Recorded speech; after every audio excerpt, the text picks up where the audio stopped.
ત્યાં આદ્યશક્તિ ભવાની સતી બીજા જન્મની અંદર પાર્વતી રૂપે પ્રગટ થાય છે અને શંકરજી ધ્યાનસ્થ છે. નારદજી પધારે છે. નારદજી હિમાલયજીને મેનાજીને ખૂબ પાર્વતીની બધી જ ભવિષ્યવાણી કરે છે. હિમાલયજી સાંભળે છે, માં મેનાજી સાંભળે છે અને પાર્વતી ધીરે ધીરે ધીરે સુંદર બાલ્ય લીલા પૂર્ણ કરી કિશોર લીલા અને યુવા લીલા સુંદર દિવ્યતાથી ભરપૂર જેનું જીવન છે. પાર્વતીજીને શંકર ભગવાનની ભક્તિ તરફ પ્રેરિત કરનારા નારદજી છે અને પાર્વતી નિર્ણય લે છે કે મારે શંકરજી સાથે પરણવું છે. નારદે કહ્યું તો તપ કરવું પડે. યુવાન પુત્રી પાર્વતી ભગવાન શંકરજીને મેળવવા માટે તપ કરે છે. અહીંયા શંકરજી ધ્યાનસ્થ છે. વચ્ચેના સમયમાં તારકાસુર નામનો અસુર થયો. બ્રહ્મા પાસેથી વરદાન મેળવ્યું છે કે શિવપુત્ર દ્વારા મારું મૃત્યુ થાય. મૃત્યુનું કારણ મળ્યું છે. દેવતાઓને દુઃખ આપવા લાગ્યો છે. મૃત્યુનો ભય છૂટી ગયો છે. અને એક વાત યાદ રાખજો, જેને મૃત્યુનો ભય હોય ને એ કોઈ દી પાપ કર્મ ન કરે. જે માણસને મૃત્યુનો ભય છૂટી જાય એ માણસો કુકર્મો કરતા હોય છે. અને મૃત્યુ એવી એક વસ્તુ છે કે જીવનનું રહસ્ય છે, જીવનનું રાજ છે. ક્યારે કઈ જગ્યાએ ને કઈ રીતે થવાનું એ કોઈને ખબર નથી. તેથી હર પલ મૃત્યુંજયને યાદ કરો, જેથી કરીને આપણું મૃત્યુ મંગલમય રહે. ઉર્વાર કમય બંધનાત મૃત્યુ ક્ષીમાર. ભગવાન અમારો વ્યવહાર પૂર્ણ થાય, અમારી ફરજ અમારું કર્તવ્ય પૂર્ણ થાય, એવી રીતે અમને સંસારમાંથી તું છોડાવજે. અધૂરો વ્યવહાર નહીં, એ ભગવાનને પ્રાર્થના છે.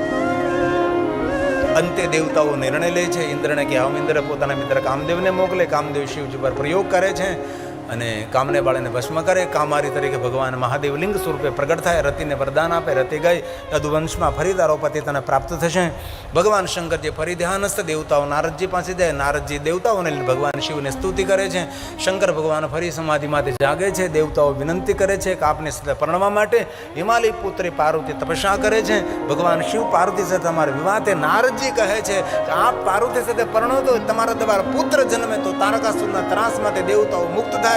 શંકરજી દેવતાઓના સુખ માટે પાર્વતી સાથે પરણવા માટે ભગવાન હા કહે છે. શંકરજી કૈલાસ પધારે છે. સપ્તઋષિઓ પાર્વતીના આશીર્વાદ આપે છે. પાર્વતી પોતાનો તપ પૂર્ણ કરી હિમાલય નગરમાં જાય. વચ્ચેના સમયમાં ભગવાન શંકરજી નટલીલા કરે છે. લટલીલાનું સુંદર વર્ણન છે. અંતે ભગવાન શંકરજીના બીજા વિવાહ હિમાલય પુત્રી પાર્વતી સાથે થાય છે અને ધામધૂમથી ભગવાન શિવ અને પાર્વતીને વિવાહ થાય છે. અને શિવ અને પાર્વતીના વિવાહ પૂર્ણ થયા ભગવાન શંકર અને પાર્વતી કૈલાસના દ્વારે પધારે છે. ફરી પાછા વિષ્ણુ ભગવાન, લક્ષ્મીજી ભગવાન શિવ અને પાર્વતીનું સ્વાગત કરે છે અને શિવ અને પાર્વતીનો સુંદર વિચરણ વિહાર પૂર્ણ થતાં ભગવાન શિવ અને પાર્વતી દ્વારા એક પુત્ર જન્મે છે જેમનું નામ ષડાનંદ ભગવાન કાર્તિકેય છે. અને કાર્તિકેયના માધ્યમથી તારકાસુરનો અંત થાય છે. આકાશે તારક લિંગમ. અને કાર્તિક સ્વામી દેવતાઓના સેનાપતિ બને છે. ભગવાન શિવના પુત્ર ભગવાન કાર્તિકેયનું ચરિત્ર શિવ મહાપુરાણ અંતર્ગત રુદ્ર સંહિતા કુમાર ખંડની અંદર લખેલું છે. ત્યારબાદ ગણેશજીની સુંદર ગાથા છે. ભગવાન ગણેશજી ગણ અધ્યક્ષ બને છે. માતા પાર્વતી દ્વારા પ્રગટ થયેલા ભગવાન ગણેશ છે અને શિવ દ્વારા પ્રગટ થયેલા ભગવાન કાર્તિકેય છે. ભગવાન ગણેશજીનો અદ્ભુત મહિમા છે.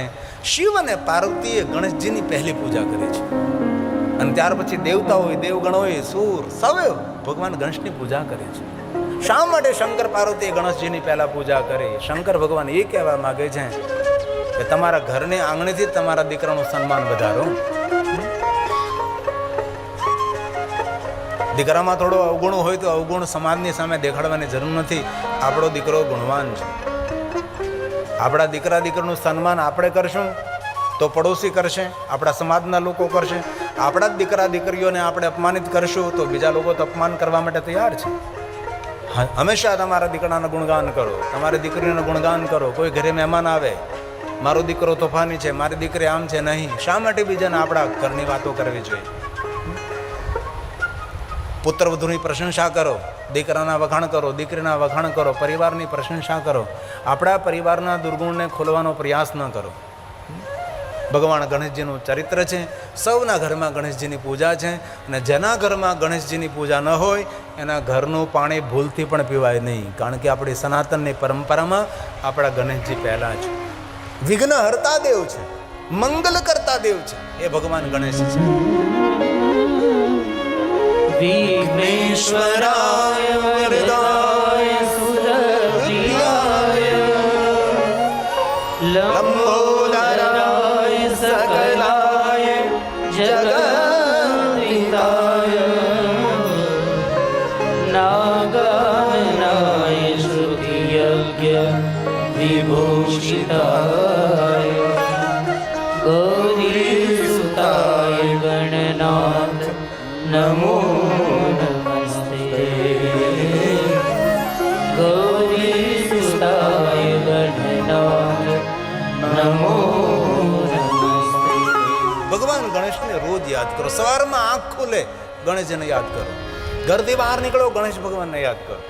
યાત્રાનો પ્રારંભ કરો ગણેશજીને યાદ કરો. દુકાન ખોલો, ઓફિસ ખોલો, ભગવાન ગણેશજીને યાદ કરો. ભગવાન ગણપતિ વગર એક પણ કદમ આપણું હોવું જોઈએ નહીં. ગણેશજીનો સુંદર મહિમા છે. અનેક યુદ્ધની કથાઓ છે.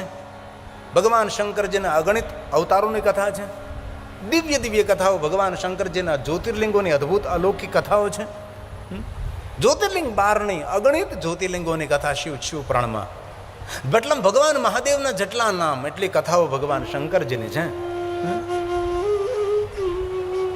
બ્રહ્મા કહે છે નારદ હરિ અનંત હરિ કથા અનંતા કહી સો નહીં બહુ વિધિ બસંતા.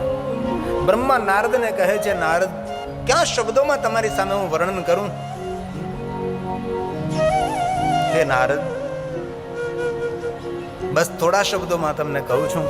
ભગવાન શિવનું નામ જ એ ભવ પાર કરાવનારું છે. શિવ નામ તરીમ પ્રાપ્યમ સંસાર બંધ તરંતિ તે સંસાર મૂળ પાપાની તાની નશ્યંતિ સંશય. બ્રહ્માજીએ નામનો મહિમા સમજાવ્યો છે. નારદ અંતે તો પુરાણનો સાર તો નામ છે ને. તેથી હાલતા ચાલતા બેસતા ઉઠતા ખાતા પીતા ભગવાનનું નામ લેવું. ભવસાગર તરવાનું કોઈ શ્રેષ્ઠ. તરીમનો અર્થ શું થાય? તરીમ એટલે તરવાનું સાધન. પછી નાવ, ત્રાપો, જહાજ, પોત, હોડી, કાંઈ પણ અર્થમાં. આ બ્રહ્મા સ્વયં કહે છે શિવ નામ તરીમ પ્રાપ્યમ સંસાર બંધ તરંતિ તે. સંસારના બંધનોમાંથી મુક્ત થવું હોય તો શિવનું ભજન કરો. સંસાર મૂળ પાપાનમ. સંસારના મૂળ પાપ. ધરતી પર પગ મૂકો તો પાપ લાગે, પાણી પીએ તો પાપ લાગે, ભોજન કરે તો પાપ લાગે. જીવ ભોજનમ જીવો. જીવ અનેક જીવોનું ભક્ષણ કરે છે. બોલીએ તો પાપ લાગે. તો જીવન જીવવું કઈ રીતે? શરીરને ટકાવા રાખવા માટે ઘણી બધી પ્રક્રિયાઓ કરવી પડે. તેને સંસારના મૂળ પાપ કહેવાય છે. પણ શિવનું ભજન કરનારો માણસ સંસારના મૂળ પાપમાંથી મુક્ત રહે છે. અને શિવ મહાપ્રદ ગ્રંથ બ્રહ્મા હવે નારદના નામનો મહિમા કહે છે. શિવ નામ તરીમ પ્રાપ્યમ સંસાર બંધિ તરંતિ તે. સંસાર મૂલ પાની તાની નશ્યંતિ સંશય તાની નશ્યંતુ સંશય. સંસારમાં ભૂતાનામ પાતકનામ મહામુને શિવ નામ ગુંઠાનો નિરાશનો જાય તે ધ્રુવમ. શિવ નામામૃતમ પેયમ. શિવ નામ રૂપે અમૃત જે પાન કરે છે.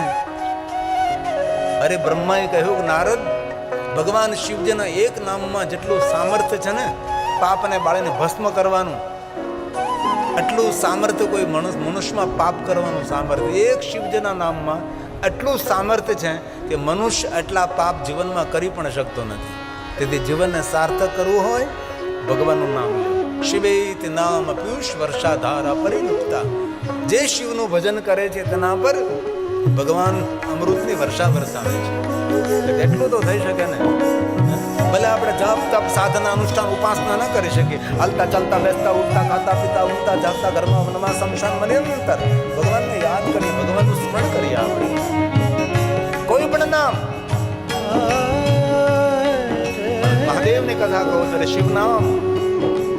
તમને રામ પ્રિય તો રામનું ભજન કરો, કૃષ્ણ પ્રિય તો કૃષ્ણનું ભજન કરો. કોઈ પણ દેવી દેવતાઓનું ભજન એ ભવ પાર કરાવનારું છે. જપતા રહેતા નામ જો મહા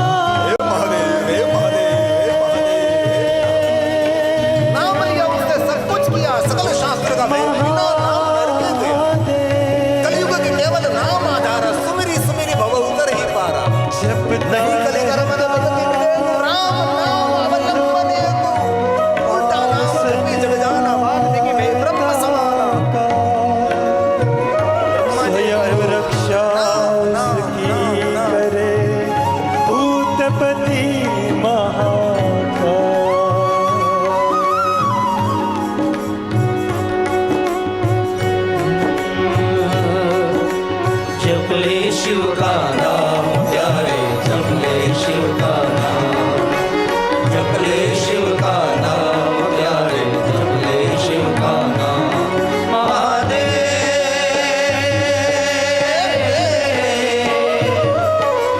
नाम लेकर बीते हर सुबह और शाम जप ले शिव का नाम प्यारे जप ले शिव का नाम जप ले शिव का नाम प्यारे जप ले शिव का नाम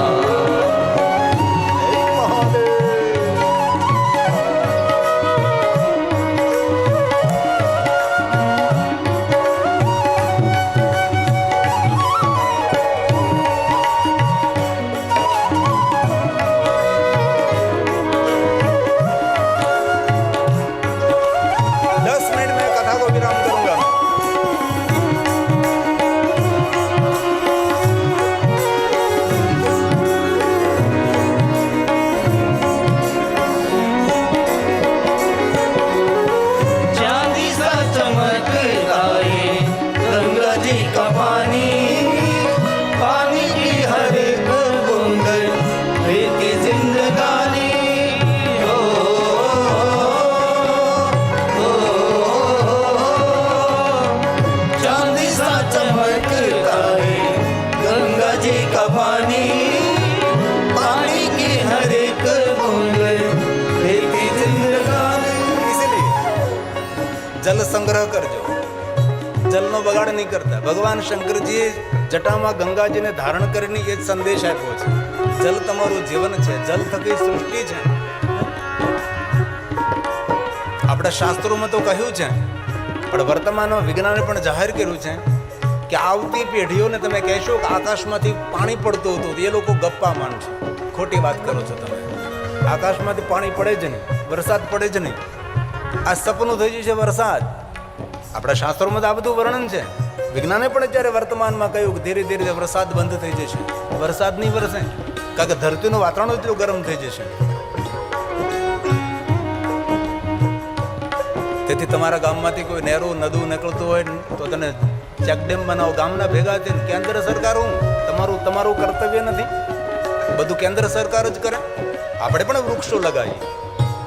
શિવપુરાણ ગ્રંથમાં વૃક્ષોનો મહિમા છે, સરોવરનો મહિમા છે, જલ સંગ્રહનો મહિમા છે, પક્ષીની રક્ષા કરવાનો મહિમા છે. એક એક વસ્તુ, અરે તેની ક્યાં વાત કરો.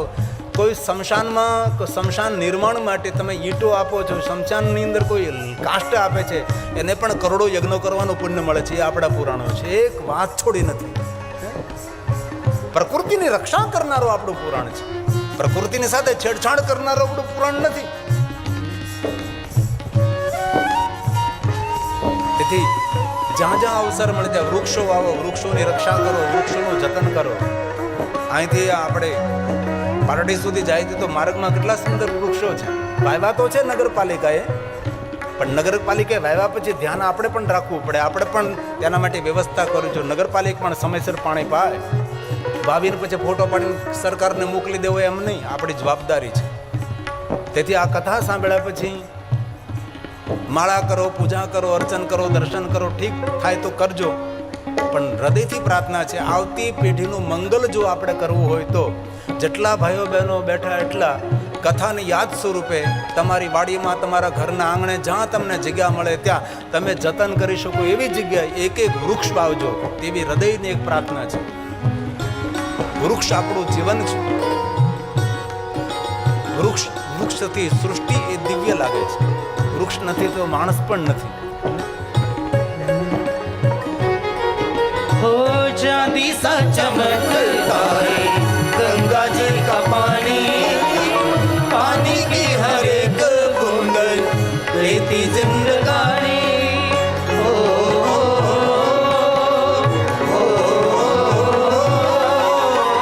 चांदी सा चमकता है गंगा जी का पानी पानी की हर एक बूंद लेती जिंदगानी अंबर से बरसे जमीन से मिले नीर के बिना तो भैया काम ना चले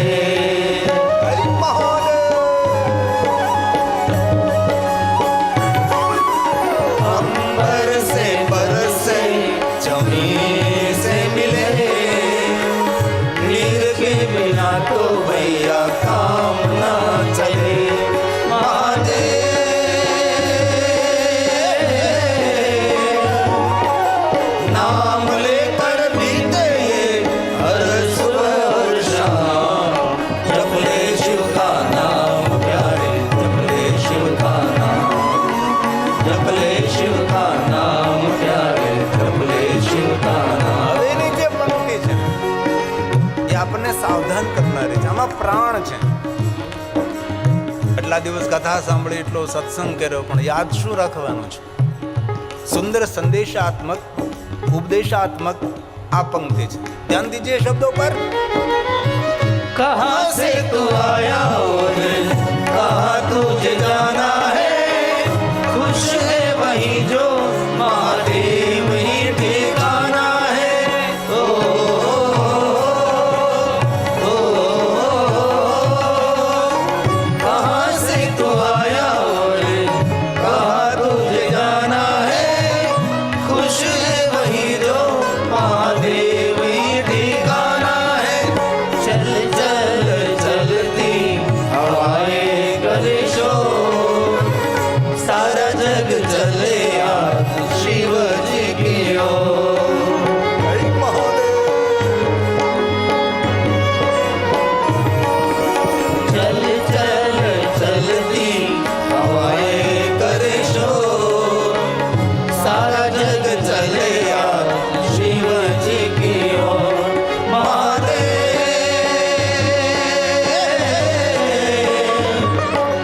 नाम लेकर बीते ये हर सुबह और शाम, जप ले शिव का नाम प्यारे, जप ले शिव का नाम, जप ले शिव का नाम प्यारे, जप ले शिव का नाम। અરે તાલી મહાદેવ ને મહાદેવ. હરિ મહાદેવ, હરિ મહાદેવ.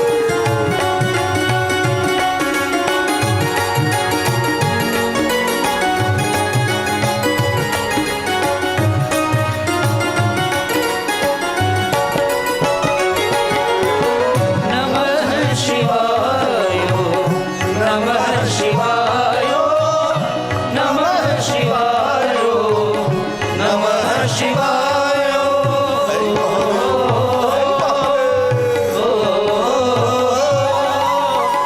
नमः शिवाय, नमः शिवाय, नमः शिवाय, नमः शिवाय।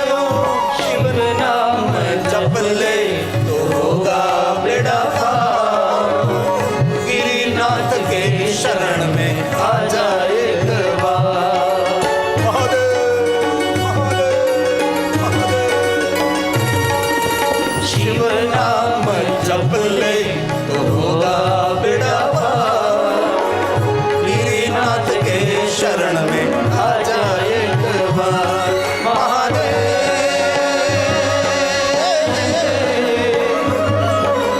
नाम लेकर बीते ये हर सुबह और शाम, जप ले शिव का नाम प्यारे, जप ले शिव का नाम, जप ले शिव का नाम प्यारे, जप ले शिव का नाम, जप ले शिव का नाम प्यारे, जप ले शिव का नाम, जप ले शिव का नाम प्यारे, जप ले शिव का नाम। ब्रह्मा जी ने भगवान महादेव की कथा नारद जी को कही. ब्रह्मा ने કહ્યું કે નારદ, યુગો યુગો સુધી મહાદેવની કથા કહેતો રહું તો પણ ભગવાન મહાદેવની કથાનો વિરામ ન થઈ શકે, નિરંતર કહેતો રહું. નારદજી કથાના શબ્દોને વિરામ આપું છું. નારદજી બ્રહ્માજીને પ્રણામ કરે, સાષ્ટાંગ પ્રણામ કરે, દંડવત પ્રણામ કરી નારદજી પિતા બ્રહ્માજીની પરિક્રમા કરે છે. મોટા મોટા યજ્ઞો થાય કે ન થાય, થાય તો કરજો, પણ તમારા ઘરની અંદર માતા પિતાને રાજી રાખજો. દુનિયાના બધા યજ્ઞો કરવાનું ફળ પ્રાપ્ત થશે. ઘરમાં વડીલો હોય, ઘરમાં ગઢિયા હોય, તેની સેવા કરજો, તીર્થયાત્રાનું ફળ મળી જશે. નારદજી પિતાજીની પરિક્રમા કરી છે. જીવન એવું ન જીવો કોઈ ફરિયાદ કરે, જીવન એવું ન જીવો કોઈ ફરિયાદ કરે, જીવન એવું જીવો જગા બાપાને જેમ કોઈ ફરી ફરી યાદ કરે, વારંવાર કોઈ યાદ કરે, વારંવાર યાદ કરે. નારદજી બ્રહ્મલોક છોડીને મૃત્યુલોકમાં આવે છે, મહાબલેશ્વરનું દર્શન કરે છે. ક્રમશઃ લિંગોનું દર્શન કરતા કરતા સૂર્યપુત્રી તાપીના તટ પર આવે છે. તાપીના તટ ઉપર બેસે નારદજી તપસ્યા કરે છે. નારદી ગંગાનું પ્રગટ કરી નારદેશ્વર મહાદેવ લિંગની સ્થાપના કરી અને નારદજી યાત્રા કરતા નર્મદાના તટ પર આવે છે. નર્મદાના તટ પર જેટલા શિવલિંગો છે તેનું દર્શન નારદજી કરે છે. અને ત્યાં પણ નારદ તપ કરે છે. નારદેશ્વર મહાદેવ લિંગની સ્થાપના કરે છે. સપ્ત ગંગાઓના કિનારે જેટલા જેટલા શિવલિંગો છે તેનું દર્શન નારદજી કરે છે. જ્યાં જ્યાં શિવલિંગો છે તેનું દર્શન કરવા નારદજી જાય છે. નારદનો એક શ્રેષ્ઠ નિયમ છે, કોઈ પણ જગ્યાએ કોઈ પણ માણસ પોતાના કરકમલો દ્વારા શિવલિંગની સ્થાપના કરે છે ત્યારે નારદજી એ શિવનું દર્શન કરવા એકવાર જરૂર આવે છે. આ નારદ મહાદેવના પરમ ભક્ત છે. તેથી નારદજી નારાયણ નારાયણ. અમે લોકો મહાદેવના ભક્ત છીએ. અમે લોકો બોલીએ શું? ઓમ નમો નારાયણ, જય નારાયણ. અમે નારાયણ શા માટે બોલીએ? રોટલો ખાવો રામનો, જય બોલો હનુમાનની. અમે લોકો પૂજા કરીએ શંકર ભગવાનની અને મળીએ તો કે ઓમ નમો નારાયણ, જય નારાયણ. ક્યાં કે નારદી પરંપરા. નારદજી નારાયણ નારાયણ બોલે, કારણ કે નારદ મહાદેવના ભક્ત છે. નારદને મહાદેવની ભક્તિ પોતાના પિતા બ્રહ્મા પાસેથી મળે છે. બ્રહ્મલોકમાં બ્રહ્માજી કથાને વિરામ આપ્યો છે. પ્રયાગ તીર્થમાં સૂત પુરાણજી કહે છે શબ્દોને વિરામ આપવો છે. કથાનું શ્રવણ કરેલા શયનકાદી મહાત્મા ઊભા થઈ જાય છે, સૂત પુરાણને પ્રણામ કરે છે. હજી સાંભળવાની બહુ જ ઈચ્છા છે. સૂત પુરાણજી ધર્મ પ્રચાર પ્રયાગ તીર્થ છોડી અને યાત્રાનો પ્રારંભ કરે છે. ધર્મક્ષેત્રે મહાક્ષેત્રે ગંગા કાલિંદી સંગમે પ્રયાગે પરમ પુણ્ય બ્રહ્મલોકસ્ય વર્તમની. બ્રહ્મલોક સમાન એ પ્રયાગ તીર્થને છોડી સૂત પુરાણજી ધર્મ પ્રચારક છે, યાત્રા કરવા માટે નીકળે છે. મહાત્માઓએ કથાનું શ્રવણ કર્યું છે, નિર્ણય લીધો છે આપણે હવે કાશીનગર જઈએ. પ્રયાગથી સૌ સાધુ સંઘ, સાધુ સમાજ, સાધુ વૃંદ, સંત વૃંદ પ્રયાગ તીર્થને પ્રણામ કરી અને કાશીની યાત્રાએ નીકળે છે. રાત પડે છે, ગંગાના કિનારે રાત વાસો કરે છે. રાતમાં કોઈ આકાશમાંથી એક તેજોમય સ્વરૂપ પ્રગટ થાય છે. પરમ પૂર્ણતાને પામેલા મહાત્માઓ શરીર સાથે એ તેજની અંદર જતા રહે છે. પરમ તત્વને પ્રાપ્ત થયા શરીર સાથે. અને જે મહાત્માઓ અપૂર્ણતાને પ્રાપ્ત થયા હતા એ મહાત્માઓ જઈ ન શક્યા, કારણ કે તે જવા માટે પૂર્ણતા જરૂરી છે. જે પૂર્ણતાને પ્રાપ્ત થયા મહાત્માઓ એ તેજની અંદર વિલીન થયા છે. અને જે મહાત્માઓ જઈ શક્યા નથી એ મહાત્માઓ ગયા મહાત્માઓને પ્રણામ કરી યાત્રા અટકી નથી, યાત્રા શરૂ રહે છે. ચાલો આપણે સૌ કાશીનગરમાં જઈએ. હવે બાકી રહેલા મહાત્માઓ કાશીમાં પહોંચે છે. કાશી વિશ્વનાથ મહાદેવનું દર્શન કરી અગણિત લિંગોની ભરેલી નગરી, લિંગમય કાશી ભૂમિ, સર્વલિંગોનું દર્શન કરી બાકીની રહેલી આયુ દરેક મહાત્માઓ કાશીમાં પૂર્ણ કરે છે. આયુ પૂર્ણ થતી ગઈ, નિર્વાણને પ્રાપ્ત થયા, ભગવાન મહાદેવને પ્રાપ્ત થયા છે. ભગવાન મહર્ષિ વેદવ્યાસજી 14,000 શ્લોક 7 સંહિતાઓ સાથે સુંદર શિવ મહાપ્ર ગ્રંથને વિરામ આપે છે. અને અંતિમ શ્લોકની અંદર ભગવાન મહર્ષિ વેદવ્યાસજી આપણા સૌ માટે ભગવાન શિવને પ્રાર્થના કરે, મહાદેવ વક્તાને શ્રોતાના જીવનમાં શાંતિ આપજે. શાંતિ કોણ આપે? શંકરજી આપે, મહાદેવ આપે છે. અંતિમ શ્લોક, છેલ્લો શ્લોક આપણા માટે ભગવાન વ્યાસ બોલે છે, શિવ પુરાણસ્ય. જે કોઈ આ કથાનું શ્રવણ કરે છે, કથાનું ગાયન કરે છે, તે સૌ માટે ભગવાન વ્યાસ કહે છે, વક્તુ શ્રોતુશ્ચ સર્વદા સગણઃ સસુતઃ સાંબ શંકરો શંકર શંકરો શંકર શંકરો સગણઃ સસુતઃ સાંબા. અંબાની સાથે મહાદેવ આપ સૌના જીવનમાં શાંતિ કરજો. એવી સુંદર પ્રાર્થના ભગવાન મહર્ષિ વેદવ્યાસજી આપણા સૌ માટે કરી.